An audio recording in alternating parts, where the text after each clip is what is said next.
Existe una voluntad divina, misteriosa e informe, por igual piadosa y cruel y del todo insondable, que se manifiesta fruto de la culpa, el arrepentimiento, el duelo y todos los demás dolores del alma, a lo largo del mundo y en todos sus habitantes. Y a esto se le llama el milagro, o milagro doloroso. Un día sucedió el primer milagro, la vez primera que la misteriosa deidad se manifestó bendiciendo y maldiciendo a un ser humano. Ocurrió que un joven, el primer penitente, pidió a los cielos el ser castigado. No sabemos por qué exactamente, quizás por la redención de sí mismo o del mundo, o como un acto de penitencia. Solo se nos dice que pedía dolor para aliviar así la gran culpa que se le clavaba afilada en el alma. Colocó un tronco de madera, donde se apostó y rezó incesantemente. Y el milagro respondió. Al joven le crecieron raíces en sus brazos y piernas que lo retorcieron, pero ningún lamento salió de sus labios, ninguna queja. Todos los que habitaban la tierra de Custodia fueron testigos de aquello, y todos rezaron ante la suplicada y dolorosa dicha interminable de aquel joven. Años después brotó un árbol trino en el lugar en el que había muerto el joven, y el árbol fue llamado Nudo de las Tres Palabras, pues 3 son sus troncos anudados, y 3 son las únicas palabras que pronunció el joven antes de morir: mi gran culpa. El joven fue conocido como el retorcido, el primer penitente, el primer milagro y sobre todo como el Padre, habiendo ascendido a una categoría de Mesías. Y podemos suponer que, si bien ya existía un culto al milagro, este fue extendido o fortalecido a partir del Padre, cuya imagen aparece en todos los lugares sagrados. Y cada año fluye del interior del árbol un oro líquido y ardiente, perpetuando así su recuerdo, y quizá recordándonos que el primer milagro no nos ha abandonado. Así tenemos que el milagro obra misteriosamente, a veces de forma caprichosa y cruel, y otras veces motivado por razones que no comprendemos. Pero en todos los casos se manifiesta y responde ante actos de flagelación, de tormento o culpabilidad. Alrededor del milagro y del Padre emerge todo un culto, hermandades y una religión, regentada en su cúspide por un sumo pontífice. Un día, acribillado de frustración por su insuficiente devoción, el sumo pontífice, su santidad Escribar, líder de la teocracia de Custodia, levantó su trono dorado y le dio la vuelta, dándole la espalda al mundo.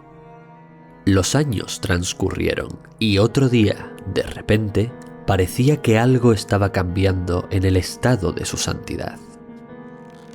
Ramas secas y moribundas empezaron a brotar de los extremos de sus dedos y lentamente comenzaron a crecer por todo su cuerpo, pálido e inmóvil.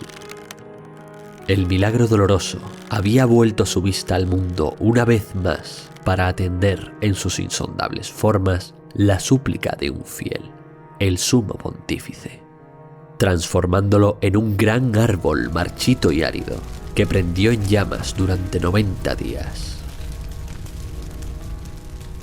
Una vez el árbol fue completamente consumido por las llamas, quedó una montaña de cenizas en su lugar, coronada por el antiguo trono, infamemente convertido, desocupado y sin vigilancia. El restante liderazgo de la Iglesia se apresuró sin dudarlo para alcanzar la cima y asumir el trono, pero la montaña comenzó a moverse bajo sus pies, y en poco tiempo las cenizas se habían tragado a todas y cada una de las almas presentes en la Madre de Madres, la archicatedral del Sumo Pontífice. Y aquel trono, con su montaña de cenizas, se llamó la cuna de la aflicción. Se escuchó entonces un terrible grito desde las profundidades de la montaña de cenizas, y a ese clamor se unieron cada vez más voces, gritos guturales, rugidos de animales, monstruos y uno que se escuchó sobre todos, el grito de un anciano que resonó gravemente como el de la garganta de un gigante.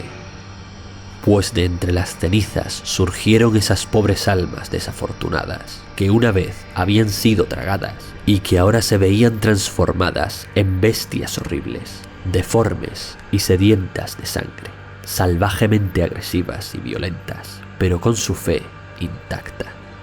Todos los que alguna vez fueron tragados por las cenizas emergieron de ella en grandes hordas, las hordas del milagro, los castigados, con solo fe en sus mentes y solo ira en sus entrañas.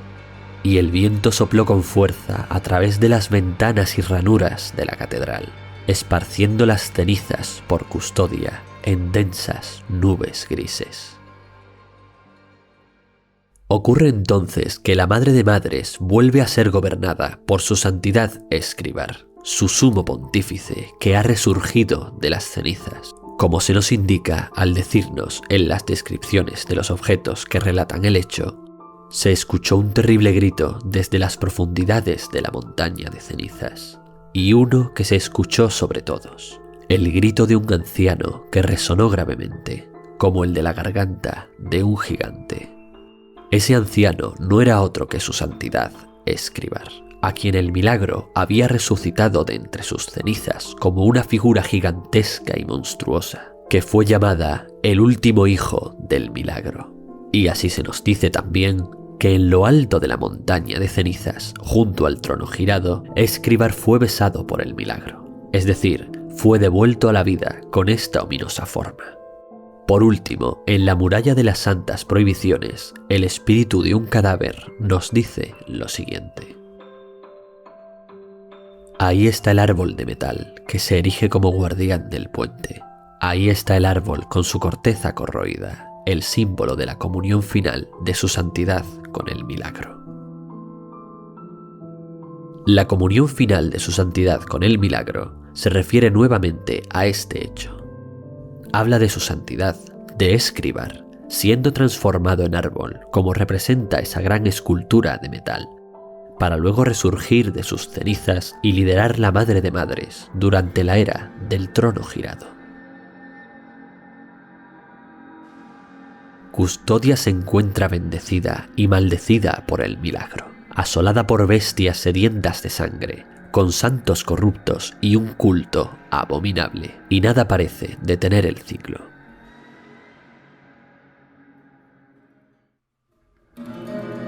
Llegamos así a la figura de nuestro protagonista, el penitente.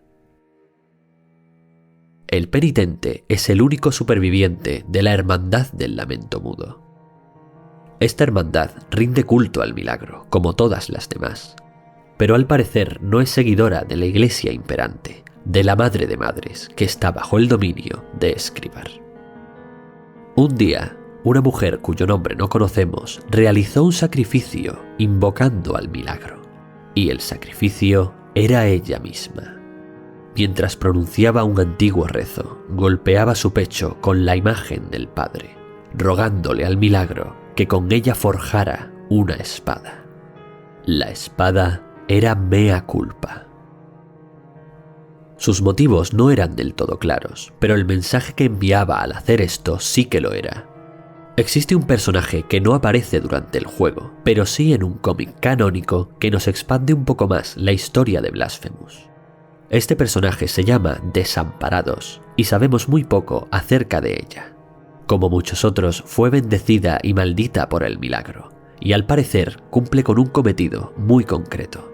Cuando la espada mea culpa es invocada, ella guía a un miembro de la Hermandad del Lamento Mudo hasta la espada, para que sea su nuevo portador y la lleve en penitencia. Esta penitencia se entiende que consiste en tomar el trono girado en la cuna de la aflicción, así tenga que abrirse paso dando muerte a todos cuantos se le opongan, incluida su santidad. Los miembros de esta hermandad han hecho voto de silencio, y es uno de los motivos por los que no sabemos nada de nuestro protagonista, ni siquiera su nombre, pues no es otra que Desamparados quien lo bautiza con el nombre de El Penitente, cuando empuña por primera vez la mea culpa. No obstante, existe un gran rival para la hermandad del lamento mudo, y esa es Crisanta de la agonía vendada. Penitent one in sleeplessness, carrying the guilty sword, you have committed the most serious crimes against the Mother and her saints, against the miracle and its outbreaks. We have been entrusted with putting an end to your mission. A ella se le encomienda poner fin al propósito del penitente, es decir, proteger a su santidad, escribar y mantener así el statu quo. Del mismo modo que el penitente y sus hermanos renuncian a su voz, Crisanta renunció a su vista, y aún así era una guerrera extraordinaria, pues en el cómic se nos muestra que fue ella quien dio muerte a todos los hermanos del lamento mudo que precedieron al penitente, y cuyos cadáveres podemos ver al principio de nuestra aventura.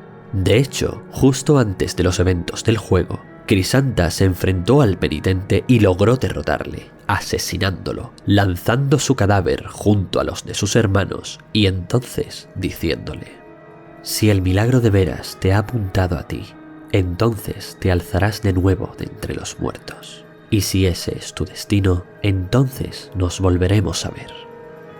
Y así ocurre que al principio de la aventura el penitente se levanta de entre los muertos por obra y gracia del milagro.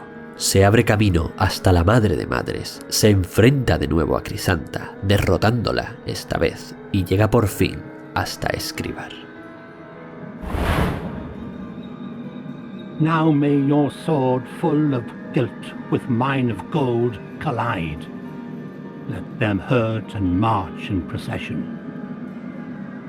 I curse you forever in name. I bless you forever in death. Y después de darle muerte a su santidad, se ve por fin en la cuna de la aflicción, el final de su viaje, ante la montaña de cenizas y el trono girado. Si el penitente no ha expiado suficiente la culpa y el pecado de custodia, y no es lo bastante digno a los ojos del milagro, se hundirá en las cenizas y no alcanzará el trono. Pero si es lo bastante digno, llegará hasta él, y al hacerlo,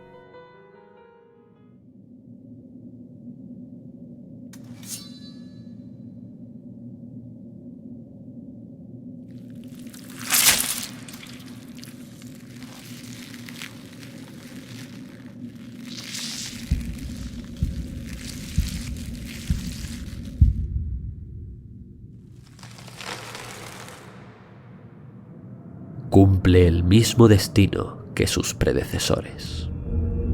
El milagro hace de él un nuevo árbol, un nuevo padre, una nueva santidad, y los fieles se reúnen a sus pies para adorar su cuerpo convertido en reliquia, y un nuevo culto da comienzo, un nuevo culto, aunque el mismo, pues la penitencia no termina nunca, sino que cambia, duele y condena a propia voluntad. No obstante, a diferencia de sus predecesores, el penitente no cruza al otro lado del sueño prohibido, que es algo así como el cielo de esta religión. A diferencia del padre, de Escribar al morir, y de los otros santos, el penitente se queda en la tierra, entre los mortales, acabando así con el ciclo de terror, pero haciendo que el culto dure para siempre, con él como nuevo padre y como último hijo del milagro.